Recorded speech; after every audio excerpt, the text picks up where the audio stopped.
MEC Mike Mabuyakulu, members of the industrial community of Kwazulu-Natal who are there present, distinguished guests, ladies and gentlemen. Let me start by apologizing for not being able to honor my commitment to be there with you in person. The 19th was the official memorial service for our late colleague, Minister Collins Chabani, and it was important that I was there together with the rest of Cabinet and Deputy Ministers to pay our respects to an outstanding member of Cabinet, an outstanding contributor to the liberation of this country. But let me though congratulate the MEC and the organizers of this Industrial Hubs Forum, Investment Forum, for I think a very, very important initiative.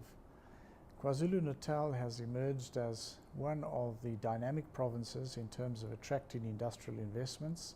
I'm thinking of some of the major projects which have been attracted to the latest of our industrial development zones, the Dubai Trade Port Industrial Development Zone, and also a number of important significant investments that have been made in, for example, the business processing sector, where I had an opportunity to open a very significant enlargement of one of the facilities in Umhlanga in KwaZulu-Natal. From a national point of view, we are working energetically as government to try to create a new basis on which we can promote higher levels of inclusive growth in this country.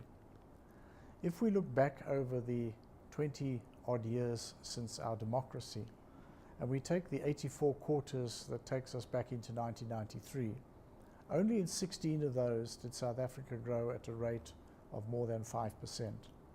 Most of that time was immediately before the onset of the global economic crisis. But where we have had high growth in the past, it was driven by two factors. One was by consumption-driven sectors like wholesale, retail, trade, financial sector, or it was driven by the mineral commodity super cycle, high prices for our mineral commodities driven largely by industrial development in other countries, in particular in Asia and more particularly in China. The fact of the matter is that neither of those drivers can any longer play the role that they played in the past.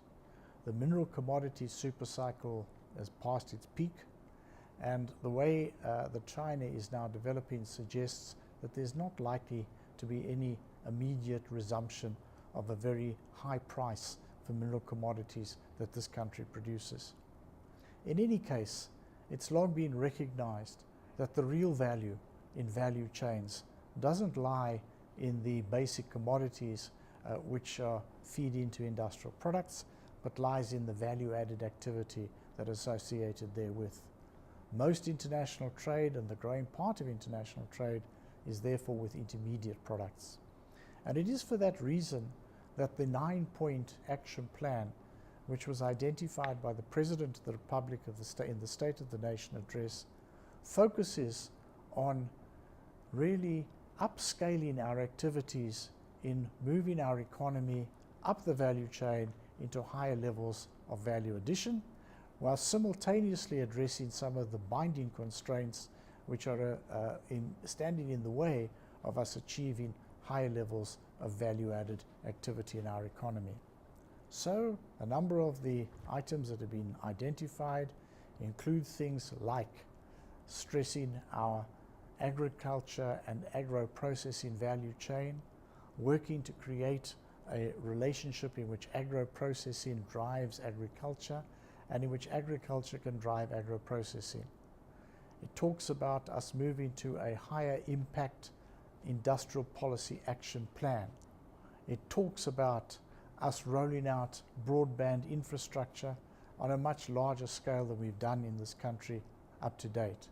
And it talks about us taking steps which are now being coordinated in a war room to address the energy constraints that we have and to ensure that we produce an increasing quantity of affordable energy to meet the needs of consumers, but also to meet the needs of business activities and more value addition.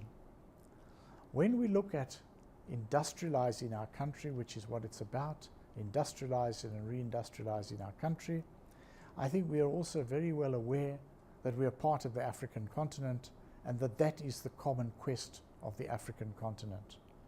The African continent has recognized as a whole that our continent now needs to move into a different place in the global division of labor. And that requires, among other things, that we work energetically to create a developmental integration program that combines market integration, combines infrastructure development, and cooperating to support industrial development. So within SADC, we are now working towards a special conference that will focus on an industrial development pillar that can support industrial development throughout the 15 members of the Southern African Development Community. We're simultaneously working, and before the middle of the year is passed, we will be having a summit of the SADC COMESA East African Community to launch the free trade area, which is embracing the countries on the east of the African continent and basically will cover 27 countries with a combined GDP of about $1 trillion and a combined population of 500 to 600 million people. There will also be simultaneously the launch of the Continental Free Trade Agreement negotiations, which will bring in North and West Africa into the picture as well. And all of this means that South Africa and the African continent are very well placed to be supporting industrial investments. As government, we have been embarking on programs over the last 7 years or so to give effect to a national industrial policy framework which we launched back in 2008. In the life of the administration that preceded the present one and the present administration, we have been introducing annual industrial policy action plans which cover the work that government agencies, including the DTI, need to do to deliver an industrial policy that makes sense. This year, we will launch a new iteration of our industrial policy action plan. That will take place at the beginning of the financial year next month in April. The new industrial policy action plan aims to be a significant upscaling of our efforts in a number of areas.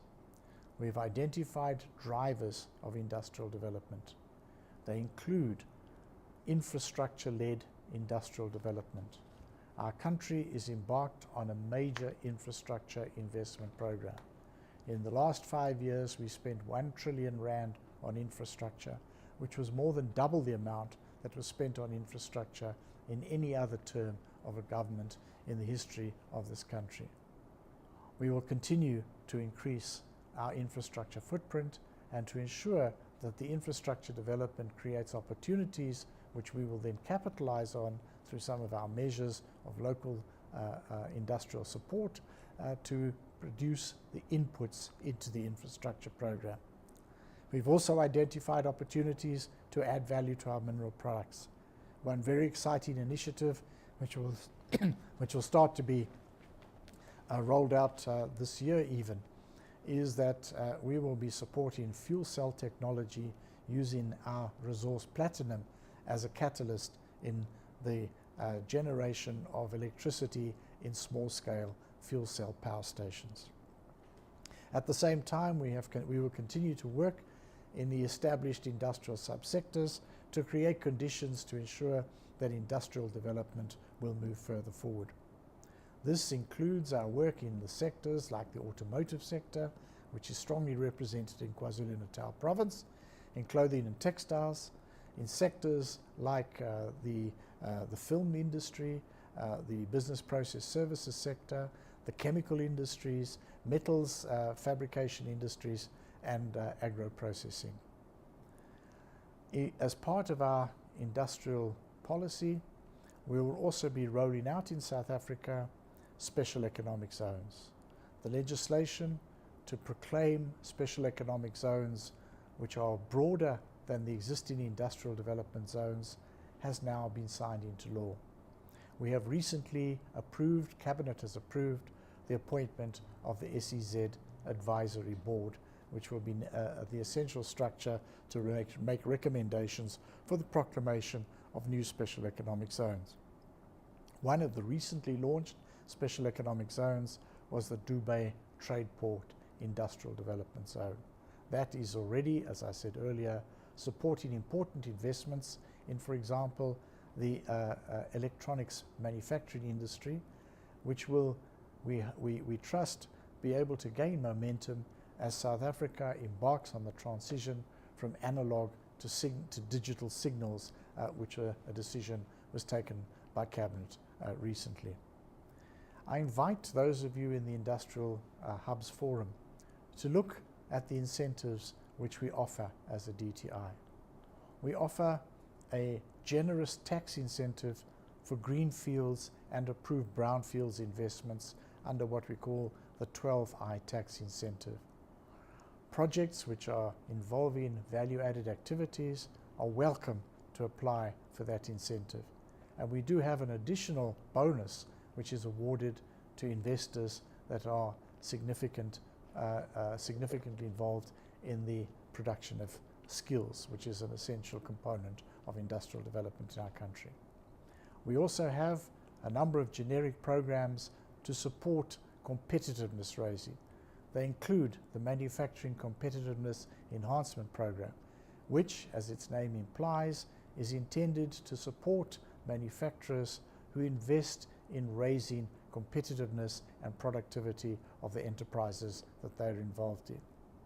We have sector-specific programs where we have various support measures in place, including the Automotive Production and Development Program and the Clothing and Textiles Competitiveness Program. The Special Economic Zones Program will provide a generous suite of incentives as well. There will be a flat corporate tax rate of 15% for ventures that are approved within special economic zones. There will also be incentives to support infrastructure in special economic zones. We believe that we have a government working at national level and also at provincial level, with one of our provinces, Kwazulu-Natal, being a very, very significant and active player in promoting investment opportunities in that particular province. I look forward to this being a very fruitful forum, and let me say that the DTI will be ready to assist and support manufacturers that want to invest in taking our country further forward.